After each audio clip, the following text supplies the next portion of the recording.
ప్రియమైన దేవుని జనాంగమా, దేవుని యొక్క విడుదలను మీరు చూడబోతున్నారు.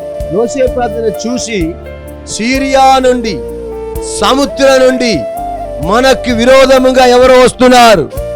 ఏంటి బ్రదర్ అండ్ సిస్టర్, 12 చూపడుతుంది, నీవే మాకు దిక్కు, నా అండ నీవే, నా బండ నీవే, నా కొండ నీవే, నా కోట నీవే అని యోసేపాతు దేవుడితో పినుకలాడుతున్నారు.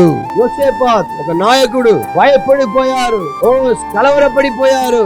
సిరియా దేశం నుండి, సముద్రం దాటి, దూర దేశం నుండి మీకు విరోధముగా చేతపాడులు, మందిరములు, పల విధమైన పోరాటములు ఇరువారు పొరుగువారి మధ్య నుండి కాక దూరం నుండి కూడా మీకు విరోధంగా వచ్చినప్పుడు మీరు ఉపవాసించాలి. దేవుడు మీలో గొప్ప కార్యం చేస్తారు. దేవునికి అసాధ్యమైనది ఏమీ లేదు.